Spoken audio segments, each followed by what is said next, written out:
Metropolitana FM. A rádio do meu coração. 7 horas, muito bom dia, de volta com o Jornal da Metropolitana nessa manhã de sexta-feira, dia 5 de dezembro.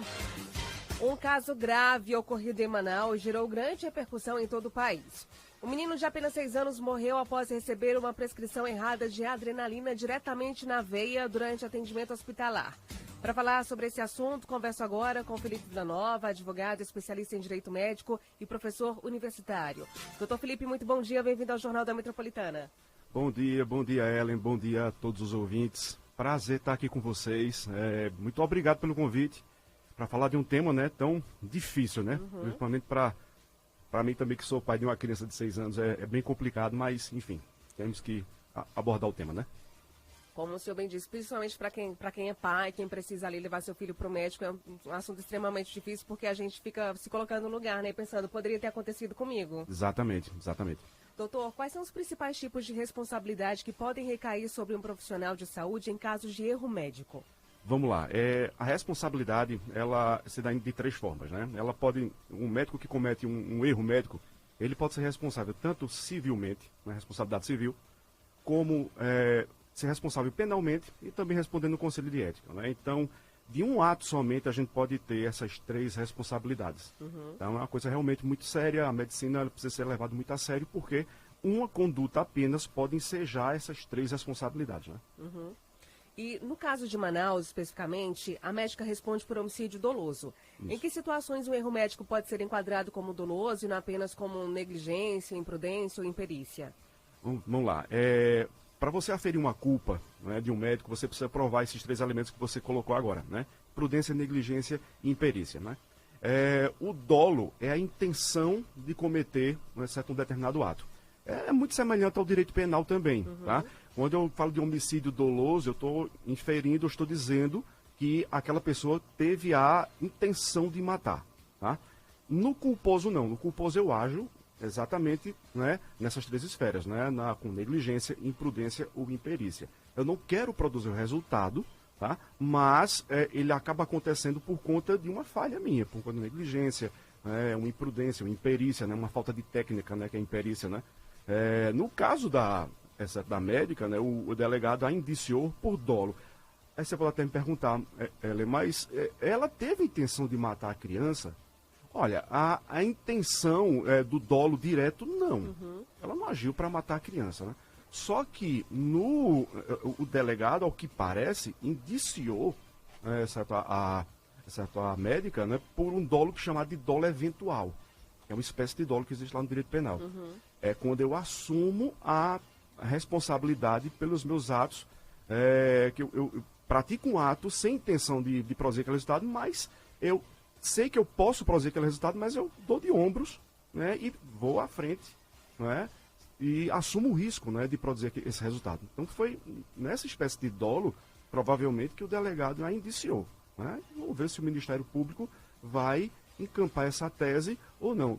Particularmente, mesmo diante de toda a gravidade, né, do fato, eu acredito que foi um exagero. Aí, eu acredito, tá? No máximo tem uma culpa consciente aí. O que é uma culpa consciente? É muito semelhante ao dolo eventual, só que na culpa consciente, o agente, ele não quer produzir o resultado, ele também é um pouco negligente, ele não está nem aí para o resultado, mas ele confia tanto em si que é certo que ele diz, não, isso aí não vai acontecer não, tá bom, deixa, pode acontecer, mas não vai não, eu confio em mim, confio no meu taco, vamos chamar assim, né?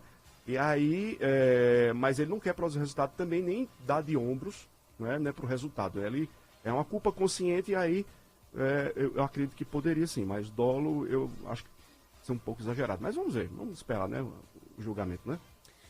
Doutor, como é que funcionam as etapas da investigação em casos de suspeita de erro médico e qual o peso que o prontuário e os protocolos hospitalares têm nesse processo? Olha, o prontuário, a gente sempre diz aí para os nossos clientes, né, para todo mundo, que o prontuário, uma documentação médica adequada, ela livra muitos profissionais de muitas responsabilidades, né? É um documento essencial que precisa ser muito bem preenchido e de forma completa, né? Muitas vezes você esquece de fazer algumas anotações, esquece de fazer algum tipo de inserção ali que é necessária, e isso pode até mesmo confundir até mesmo a justiça, confundir os advogados e dificulta a defesa e a verdade vir à tona. Né? Por exemplo, acho que no caso da técnica de enfermagem, né, a gente pode falar dela depois, né, a técnica de enfermagem ela deveria, né, ter inserido no prontuário, ter se recusado a fazer aquela aplicação daquela medicação. Se tivesse inserido aquilo no prontuário, né, ou tudo documentado, a história poderia ter sido outra. Né? Mas a investigação realmente passa pelos prontuários, passa por testemunhas também. Né? Você viu que alguns médicos foram ouvidos também. Hoje eu estava vendo agora, foi feita uma cariação entre a médica e a enfermeira. Ontem, não foi? Ontem, exatamente. Né? Então a investigação ela não se resume somente ao prontuário, aos documentos. Mas digamos assim, é um núcleo central realmente em toda a investigação, é a documentação médica, que precisa estar muito bem feita. E esse questionamento que o senhor mencionou também é extremamente importante da lei do enfermeiro, quem vai administrar essa medicação. Já aconteceu comigo, já presenciei isso, de a médica mandar a prescrição ali e o enfermeiro questionar a médica.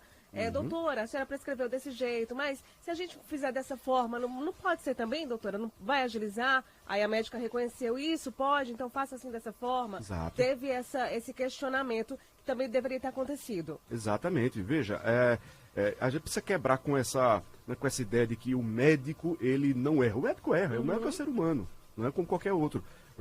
E ali no estresse do dia a dia, certo, num plantão, principalmente em plantões, a gente vê muito a pressa, né, certo, a adrenalina 1000 para resolver aquilo ali, né, logo, às vezes pode acontecer um lapso. E aí o técnico de enfermagem, a técnica de enfermagem, o enfermeiro, precisa alertar o médico para isso.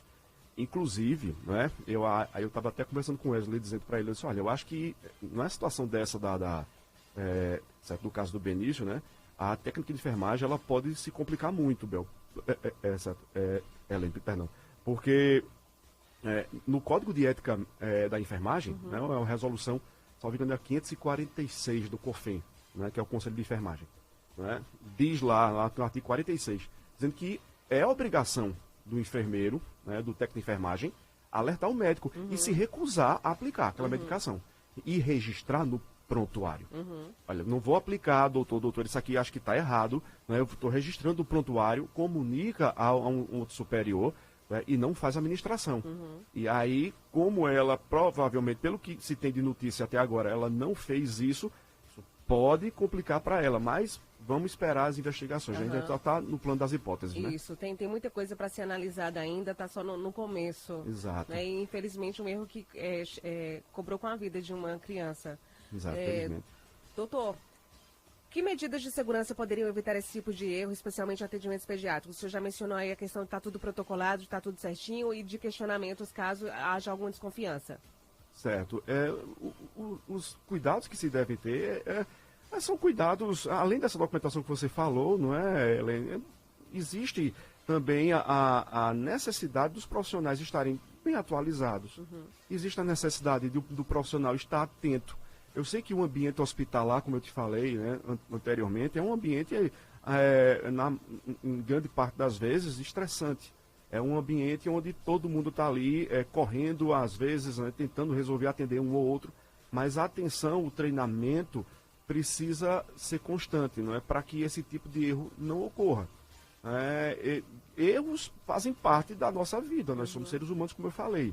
Mas na medicina a gente, infelizmente, não pode errar. Exato. Porque mexe com vidas. Né? A medicina é um sacerdócio, né, e precisa ser levada muito a sério. Então, além da precaução com os registros todos, é importante também, aí vai um alerta para os pais, né, pais responsáveis, que vocês também têm direito de acompanhar o filho, de questionar o médico, né, de saber o porquê daquela prescrição ali e de se informar um pouco. Né?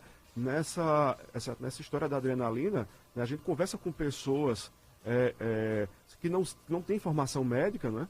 E muitas dizem, olha, eu que não sou médico sei que não deve aplicar adrenalina, né, na veia. Né? Então, alguns conhecimentos básicos a gente pode buscar. Hoje a internet está aí para todo mundo, a velocidade de informação é uma coisa impressionante. Né? Então, se informem, né? Quem tem filho, se informe, questione. É um direito dos pais, dos responsáveis, questionar, perguntar por quê. Você não vai estar sendo deselegante, não vai estar sendo intromissivo de maneira nenhuma.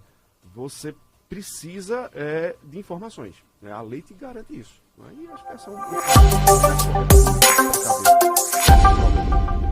Doutor, o Conselho Regional de Medicina instaurou uma sindicância. Qual é o papel do CRM e o que pode resultar dessa investigação administrativa? O CRM vai, com certeza, já instaurou, eu acho, né, uma sindicância para apurar essa responsabilidade ética, né, que é uma das responsabilidades que a gente falou. Não é? E aí, na resolução, né, essa médica, né, lá no Código de Ética Médica, você tem algumas penalidades. Né? Você tem a penalidade de advertência, tem a censura pública, a censura privada, tem a suspensão por até 30 dias e tem a cassação, né, certo, do registro. Né? Geralmente se faz de uma forma gradativa essas penalidades. Vai ser apurado, ela vai ter o direito de defesa dela, vai haver audiência, ela vai poder produzir prova, né, na sua defesa também, como um processo judicial. Né, semelhante ao processo judicial. Mas aí tem essas penalidades.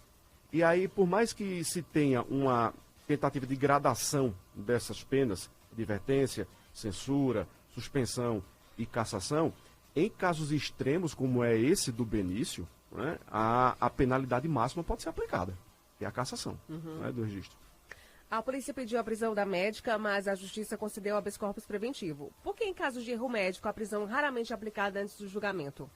Olha, para falar de prisões cautelares, é um assunto muito delicado, né? Se privar a liberdade de uma pessoa, essa é por conta de um ilícito que ela cometeu, esse ilícito ele precisa ser um ilícito, digamos assim, não vou dizer que é sério, porque foi sério o que ela cometeu, obviamente, né? Mas é preciso haver um preenchimento de alguns elementos que justifiquem aquela prisão.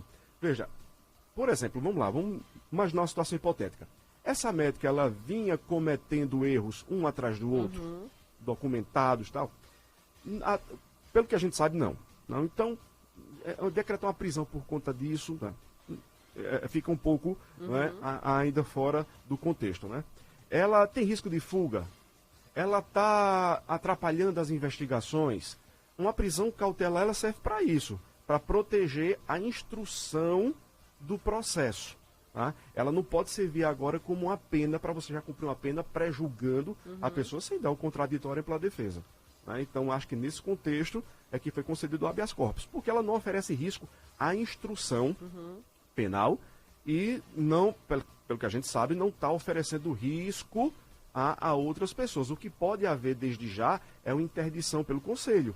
Não é? Uma interdição que a gente chama de interdição cautelar, e tudo bem. O conselho pode tomar essa atitude até para resguardar a médica, sabe? Para ela poder responder tranquilamente, ter um tempo, né?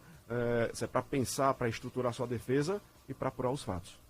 Além da médica, o hospital pode ser responsabilizado civilmente, doutor? E em que situações a instituição também responde pelo dano? Sim, boa pergunta.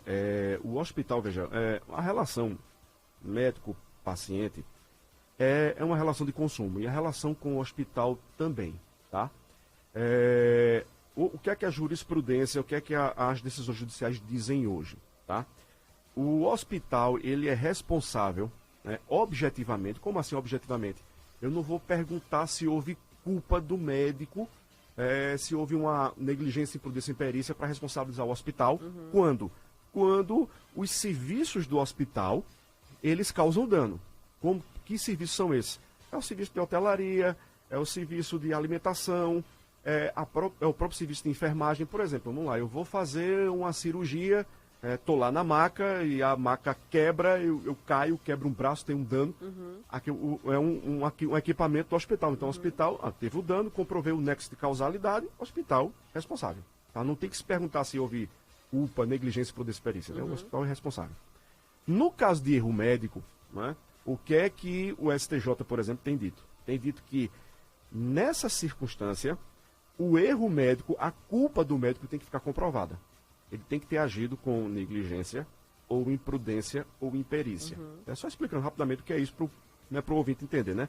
A negligência é quando você dá de ombros, parece eu sou negligente com as regras, né? Não tô nem aí. não é?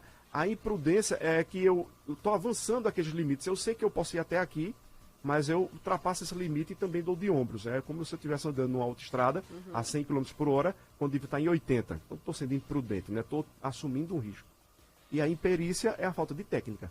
Não é? E nesse caso, o que a médica, não é, até agora, é uma imperícia, porque ela aplicou a medicação, não é, na veia, não é, quando não deveria ter aplicado. Não é? Então, é uma imperícia. Esse é o elemento de culpa. Se ficar comprovado isso, a médica ela é responsável, juntamente com o hospital, de forma solidária.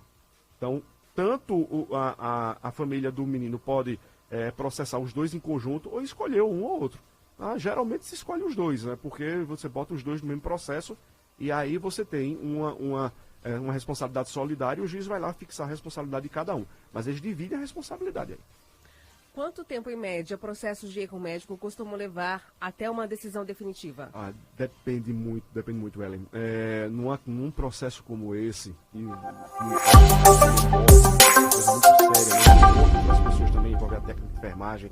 Eu já estava vendo aqui notícias de que outros médicos também entraram, né, para socorrer a criança, já estão alegando que houve um erro na intubação, tal, demorou muito. E é um processo muito complexo, né? Eu não sei te precisar quanto tempo, né? Mas em média um processo normal dura 1 ano, 2, né? E um processo como esse pode até ser que dure mais, porque com certeza isso vai para as instâncias superiores, né? Você vai para os tribunais, pode bater no STJ, enfim, aí realmente um pouco demorado.